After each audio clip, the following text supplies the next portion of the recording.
ওম শান্তি 17 আগষ্ট 2021 বৰ্ষ প্ৰাতঃ মুৰলী বাবাৰ মহাবাক্য মৰমৰ সন্তানসকল, পিতা আৰু উত্তৰাধিকাৰক স্মৰণ কৰিলে তোমালোকৰ উপাৰ্জনো হয়, লগতে স্বাস্থ্যৱানো হোৱা, তোমালোক অমৰ হৈ যোৱা।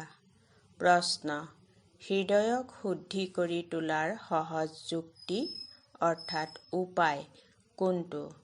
উত্তৰ: য'তেই থাকা নিমিত্ৰ হৈ থাকা। সদায় বুজিবা যে আমি শিৱ বাবাৰ ভাণ্ডাৰৰ পৰা খাওঁ। শিৱ বাবাৰ ভাণ্ডাৰৰ ভোজন খোৱাজনৰ হৃদয় শুদ্ধ হৈ যায়। প্ৰবৃত্তিত থাকি যদি শ্ৰীমতত নিৰ্দেশনা অনুসৰি নিমিত্ৰ হৈ থাকা, তেন্তে সেয়াও শিৱ বাবাৰ ভাণ্ডাৰ হয়। মনেৰে সমৰ্পণ হোৱা। ওম শান্তি। জন্ম জন্মান্তৰ আধাকল্প সন্তানসকলে সৎসংগ কৰিলে সাধু, সন্ত, পণ্ডিত আদি সকলো মনুষ্যৰ সৎসংগ হয়। এয়া কোনো মনুষ্যৰ সৎসংগ নহয়, ইয়াক কোৱা হয় আত্মিক সৎসংগ। পৰম আত্মাই আত্মাসকলৰ সৈতে বাৰ্তালাপ অৰ্থাৎ সৎসংগ কৰে। ইয়াত তোমালোকে কোনো মনুষ্যৰ পৰা নুশুনা, দেৱতাসকলৰ পৰাও নুশুনা, তোমালোকে শুনা ভগৱানৰ পৰা। ভগৱানক সদায় নিৰাকাৰ বুলি কোৱা হয় আৰু ভগৱান তেতিয়াই আহে যেতিয়া সন্তানসকলক ভগৱান ভগৱতী কৰি তুলিবলৈ পঢ়াব লাগে। ভগৱান আৰু ভগৱতীৰ পদ ভগৱানৰ বাহিৰে কোনেও দিব নোৱাৰে। তোমালোক সন্তানসকলে জানা, কল্পই কল্পই সংগম যুগ হ'লে তেতিয়া নিৰাকাৰ ভগৱান আহি আমাক জ্ঞান দিয়ে। এয়াও কেৱল তোমালোকেহে বুজি পোৱা, অন্য কোনোবাই কাচিৎহে বুজিব পাৰে।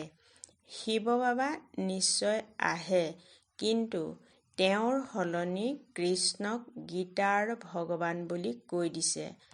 গতিকে নিশ্চয় সকলোৰে বুদ্ধিত মনুষ্য শৰীৰহে আহে। তোমালোকেই দৈবী গুণ সম্পন্ন আছিলা আৰু এতিয়া আসুৰী গুণ সম্পন্ন হৈছা। এতিয়া আকৌ দৈবী গুণ সম্পন্ন হোৱা। দৈবী গুণধাৰীসকলক ঈশ্বৰীয় সম্প্ৰদায়, আসুৰী গুণধাৰীসকলক আসুৰী সম্প্ৰদায় বুলি কোৱা হয়। এতিয়া নিৰাকাৰ পিতাই নিৰাকাৰ সম্প্ৰদায় অৰ্থাৎ আত্মাসকলক পঢ়ায়। সেইকাৰণে কোৱা হয় ঈশ্বৰীয় সম্প্ৰদায় অথবা আত্মিক সম্প্ৰদায়, যিসকলক আত্মিক পিতাই আহি পঢ়ায়। এতিয়া তোমালোক আত্ম অভিমানী হোৱা। আমি আত্মা হওঁ, পিতাই আমাক পঢ়ায়। তেওঁ কয়, মোক স্মৰণ কৰা, তেতিয়া তোমালোকৰ বিকৰ্ম বিনাশ হ'ব। আত্মাসকলকহে পঢ়ায়, তেওঁৱেই জ্ঞানপূৰ্ণ হয়। অন্য ঋষিমুনি আদিয়েতো সকলোৱে নেতি নেতি বুলি কৈ গ'ল, অৰ্থাৎ নাজানো নাজানো বুলি কৈ গ'ল। আমি আত্মাক নাজানো। যেতিয়ালৈকে সেই জ্ঞানৰ সাগৰ সন্মুখত নাহে, তেন্তে জ্ঞান কেনেকৈ বুজাব? এয়া ভালকৈ বুজিবলগীয়া কথা। আমাক কোনো মনুষ্যই নপঢ়ায়, আমাক পিতাই পঢ়ায়। তেওঁ হ'ল বেহদৰ পিতা নিৰাকাৰ। এইটোও সন্তানসকলক বুজোৱা হৈছে। সাকাৰ আৰু নিৰাকাৰ দুজন পিতা প্ৰত্যেকৰে থাকে। এজন আত্মিক, আনজন দৈহিক অৰ্থাৎ পাৰ্থিৱ। আত্মিক পিতাহে আহি সন্তানসকলক পাৱন কৰি তোলে। তোমালোকে জানা, আমি পাৱন আছিলোঁ, পতিত হ'লো, আকৌ পতিতৰ পৰা পাৱন কেনেকৈ হওঁ, চিত্ৰও সন্মুখত আছে। বাবাই ৰায় দিয়ে যে বাৰে বাৰে চক্ৰৰ সন্মুখত গৈ বহা, তেতিয়া বুদ্ধিত গোটেই জ্ঞান আহি যাব যে আমি এতিয়া সংগমত বহি আছোঁ আৰু সকলোৱে নিজক কলি যুগত আছে বুলি ভাবে। কলি যুগক ঘোৰ অন্ধকাৰ বুলি কোৱা হয়। এতিয়া তোমালোক আছা সংগমত। এতিয়া তোমালোকৰ অৰ্থাৎ জ্ঞানৰ প্ৰকাশ আছে, সত্য যুগত আকৌ তোমালোকে এই জ্ঞান নোপোৱা। পিতা যেতিয়া আহে তেতিয়াহে ঘোৰ আলোক হয়। এই সংগম যুগ হয়েই কল্যাণকাৰী যুগ। ইয়াৰ নিচিনা যুগ আৰু নাই। যেতিয়া পিতা আহে সত্যযুগক কল্যাণকাৰী বুলি কোৱা নহ'ব। তাত কাৰো কল্যাণ নহয়, কল্যাণ সংগমতহে হয়। সত্য যুগততো হয়েই কল্যাণ, সংগমত কলিযুগক সত্যযুগ কল্যাণকাৰী কৰি তোলে। গতিকে এতিয়া তোমালোকৰ ক্ষেত্ৰত চোৱা কিমান কল্যাণ হয়। কেৱল পিতা আৰু উত্তৰাধিকাৰক স্মৰণ কৰিলে তোমালোকৰ কিমান উপাৰ্জন হয়। প্ৰচুৰ উপাৰ্জনো হয় আৰু সম্পূৰ্ণ স্বাস্থ্যও পোৱা। তোমালোকৰ জীৱন অমৰ হৈ যায়। তোমালোকৰ কেতিয়াও অকাল মৃত্যু নহয়। তেন্তে সন্তানসকল কিমান আনন্দিত হ'ব লাগে, কিয়নো তোমালোকৰ বুদ্ধিত গোটেই জ্ঞান আছে। ইয়ালৈ তোমালোক সন্তানসকল আহা। গতিকে পুৰুষাৰ্থ কৰি সংগ্ৰহালয়ত চিত্ৰসমূহৰ ওপৰত বুজোৱা বাবে যোগ্য হ'ব লাগে। নিজক যোগ্য কৰি তুলিবলৈ ৭-৮ দিন বহি লৈ শিকা। অভ্যাস হ'ল লগে লগে সেৱাত দৌৰিব। সেৱা কৰি আকৌ ঘূৰি আহে। এয়া শিকাটো বহুত সহজ। চিত্ৰ সন্মুখত দেখিলেই বুদ্ধিত আহি যায় যে আমি সংগমত বহি আছোঁ। আজিৰ জগতত বহুত মনুষ্য আছে, কালিলৈ বহুত কম হ'ব। ইমানবিলাক উভতি যাব। এতিয়া পিতা স্বয়ং আহিছে। সন্তানসকলৰ কিমান সন্মান ৰাখে। দূৰণিৰ দেশত থকাজন আনৰ দেশলৈ আহিল। ৰাৱণৰ দেশ আনৰ দেশ নহয় জানো? ৰামৰ দেশততো কেতিয়াও ৰাৱণ আহিব নোৱাৰে। ইয়াৰ ওপৰত এটা কাহিনী অথবা আখ্যানো শুনায়। যিবোৰ আখ্যান শুনায় সেই সকলোবোৰ হ'ল কাহিনী। কাহিনীবোৰততো কোনো সাৰ নাই। বাবাই কৈছে উপন্যাসত কোনো সাৰ নাই। উপন্যাসো কিমান অনেক বিক্ৰী কৰে, কেৱল উপন্যাস বেছিয়েই লাখপতি হৈ যায়। এতিয়া তোমালোক সন্তানসকলৰ প্ৰতিপালনতো পিতাৰ হাতত। বছ তোমাৰ সৈতেই খাওঁ, অৰ্থাৎ তোমাৰেই ভাণ্ডাৰৰ পৰা খাওঁ। তোমালোকৰ গোটেই প্ৰতিপালন ইয়াতেই হয়। যিসকল সমৰ্পিত হৈ যায় তেওঁলোকৰ প্ৰতিপালনতো হয়েই। লগতে যিসকলে মনেৰেও ভাবে যে এই সকলোবোৰ ঈশ্বৰৰ অৰ্থাৎ পিতাৰ, মই নিমিত্ত হওঁ, মই শ্ৰীমতত চলিহে খৰচ আদি কৰোঁ, এনেকৈ যিসকলে ভাবে তেওঁলোকেও শিৱ বাবাৰ ভাণ্ডাৰৰ পৰা খায়। শিৱ বাবাৰ ভাণ্ডাৰৰ পৰা খালে হৃদয় শুদ্ধ হয়। এনেকুৱা নহয় যে তেওঁলোকে শিৱ বাবাৰ ভাণ্ডাৰৰ পৰা নাখায়। পিতাৰ নিৰ্দেশনা মতে চলাসকলেও যেন পিতাৰ ভাণ্ডাৰৰ পৰা খায়।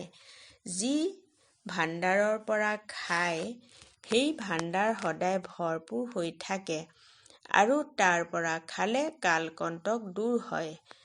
তাৰ পাছত তোমালোকৰ কেতিয়াও অকাল মৃত্যু নহ'ব। এই সময়তেই শিৱ বাবা আহে। তেওঁৰ মহিমাও গায়ন কৰা হৈছে। শিৱ জয়ন্তীও পালন কৰে, কিন্তু তেওঁ ভাণ্ডাৰৰ কেনেকুৱা এইটো কোনেও নাজানে। বাবাও যথাযথ আহে নহয় জানো? যিসকল সন্তান আহে তেওঁলোকে শিৱ বাবাৰ ভাণ্ডাৰৰ পৰা ভোজন পায়।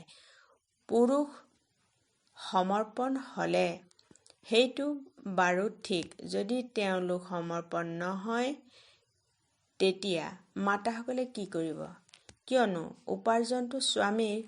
তেওঁতো সমৰ্পিত নহয়। তেওঁতো যেতিয়া আমদানি কৰিব তেতিয়াহে স্ত্ৰীয়ে খাব। অৱশ্যে হয়, যুগল সমৰ্পিত হ'লে তেতিয়া আকৌ শিৱ বাবাৰ ভাণ্ডাৰৰ পৰা প্ৰতিপালিত হ'ব পাৰে। এয়া পিতাই সন্তানসকলক ভালদৰে বুজায়। বুদ্ধিত ৰাখিব লাগে আমি পিতাৰ ওচৰত বহি আছোঁ। যেতিয়ালৈকে কৰ্মাতীত অৱস্থা নহয় দিনে প্ৰতিদিনে আমি নিজৰ স্বৰাজ্যৰ সমীপত আহি থাকোঁ। সময় অতিবাহিত হৈ থাকে। তোমালোক সমীপত আহি থাকা। সত্যযুগৰ প্ৰথম বছৰলৈ এতিয়া কিমান বছৰ বাকী আছে বুলি কবা। এতিয়া কিমান সমীপত আহি গলা। পিতাই কয়, সন্তানসকল, এতিয়া তোমালোকৰ 84 চক্ৰ পূৰা হয়। তোমালোকে এতিয়া 84 জন্মৰ চক্ৰক জানিলা। চক্ৰক দেখিলেই কব, আমি এতিয়া সংগমত আছোঁ। এইফালে কলিযুগ, সেইফালে সত্যযুগ। কালিলৈ আমি নিজৰ সুখধামত থাকিম। জগতৰ লোকে গম নাপায়। তেওঁলোকতো একেবাৰে ঘোৰ অন্ধকাৰত আছে। তোমালোক সন্তানসকল বহুত আনন্দিত হ'ব লাগে। বেহুদৰ পিতাৰ পৰা আমি 21 জন্মৰ উপাৰ্জন কৰোঁ। সৰ্বদা সুখৰ উত্তৰাধিকাৰ পাই আছোঁ।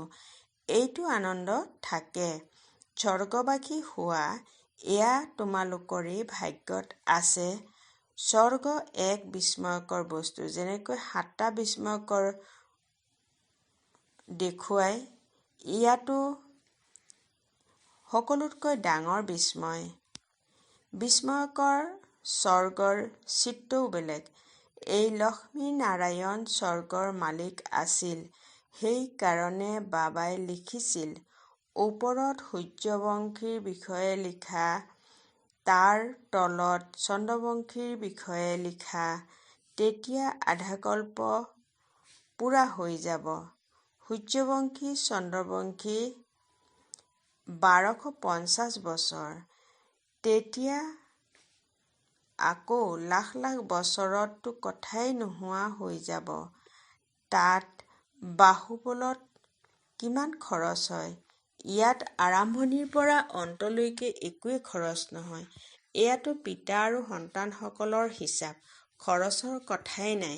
ইয়াত সন্তানসকল আহি সজীৱ হওক সেইকাৰণে ঘৰ আদি নিৰ্মাণ কৰায়। সন্তানসকলৰে পইচা সেয়াও কিমান দিন অতিবাহিত হৈ গ'ল। বাকী কেইটিমান দিন আছে। খৰচ একোৱেই নাই। তোমালোকে জীৱন মুক্তি পোৱা। এটা কৰিও খৰচ নকৰাকৈ। ইয়াতে কেৱল পৰিশ্ৰমৰ কথা। ভগৱানকতো সকলো ভক্তই স্মৰণ কৰে, কিন্তু এইটো নাজানে সেই ভগৱান কোন হয়। ভগৱানক নজনাৰ কাৰণে বহুতকে ভগৱান বুলি মানি লয়। এতিয়া তোমালোক সন্তানসকলে সঁচা পিতাৰ পৰিচয় দিব লাগে। বাবাই কিমানবাৰ বুজাইছে। ডাঙৰ ডাঙৰ চিত্ৰ মুখ্য স্থানসমূহত লগোৱা। যেনেকৈ বিমানবন্দৰ আছে, বিমানবন্দৰৰ অধিকাৰীয়ে কি ল'ব, তেওঁলোকক বুজোৱা। এয়াতো সকলো মনুষ্যৰ কল্যাণৰ কাৰণে। ইয়াক বুজিলেই মনুষ্যই পিতাৰ পৰা উত্তৰাধিকাৰ লৈ বিশ্বৰ মালিক হ'ব পাৰে। মুখ্য হ'ল দিল্লী। দিল্লী ৰাজধানী নহয় জানো?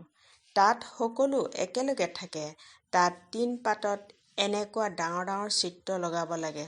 মুখ্য হয়েই ত্ৰিমূৰ্তি, সৃষ্টি চক্ৰ আৰু কল্প বৃক্ষ।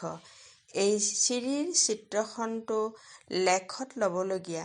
ইয়াত বিনাশ আদিও ভালকৈ লিখা আছে আৰু পতিত পাৱন পৰমপিতা পৰমাত্মাৰ নে পানীৰ গংগা। বিচাৰ কৰা। ব্ৰহ্মা কুমাৰ কুমাৰীসকলে সোধে, ঈশ্বৰ সৰ্বব্যাপী নে এক পৰমপিতা পৰমাত্মা? পিতাৰ পৰাতো সন্তানসকলে উত্তৰাধিকাৰ পায়। মুখ্য হয়েই এইখন চিত্ৰ। ত্ৰিমূৰ্তিৰ চিত্ৰখনো বহুত মূল্যৱান। ব্ৰহ্মাৰ দ্বাৰা বিষ্ণুপুৰীৰ স্থাপনা হয়। আকৌ তেওঁৱেই প্ৰতিপালনো কৰিব। সন্তানসকল অপাৰ আনন্দিত হ'ব লাগে। বেহুদৰ পিতাই আমাক পঢ়ায় স্বৰ্গৰ মালিক কৰি তুলিবলৈ। বাবা আহি স্বৰ্গৰ স্থাপনা আৰু নৰকৰ বিনাশ কৰায়। সেইকাৰণে মহাভাৰতৰ যুদ্ধও লগতে আছে। প্ৰত্যেক 5000 বছৰৰ পাছত এই চক্ৰ ঘূৰে। পিতাও কল্পই কল্পই কল্পৰ সংগম যুগত আহে। গীতাত তেওঁলোকে আকৌ যুগে যুগে বুলি লিখি দিছে, সেয়াও 5টা যুগ আছে, 5 বাৰ আহিব। আকৌ 24 অৱতাৰ, অমুক অৱতাৰত কিয় লিখি দিছে? মনুষ্যই কিমান যজ্ঞ তপ কীৰ্তন আদি কৰে, ভাবে এয়া সকলো ভগৱানক পোৱাৰ ৰাস্তা। কিন্তু ভগৱানৰ ওচৰলৈ কোনেও যাব নোৱাৰে। আধা কল্প কিমান মগজ খটুৱালে, জন্ম জন্মান্তৰৰ পৰিক্ৰমা লগালে, এইটো কৰিলে, তথাপিও পিতাক নাপালে। এতিয়া পিতা তোমালোক সন্তানসকলৰ কিমান সমীপত আছে, তোমালোকৰ সৈতে বাৰ্তালাপ কৰি আছে, তোমালোকক বুজাই আছে, তোমালোকে বুজি পোৱা। কল্পই কল্পই হুবহু আমি এনেকৈয়ে মিলিত হওঁ। যি হৈ গ'ল সেয়া কল্পই কল্পই হ'ব। সেইজন দাদাই সোণাৰী হ'ব। আকৌ তেওঁৰ শৰীৰতে পিতাই প্ৰৱেশ কৰিব।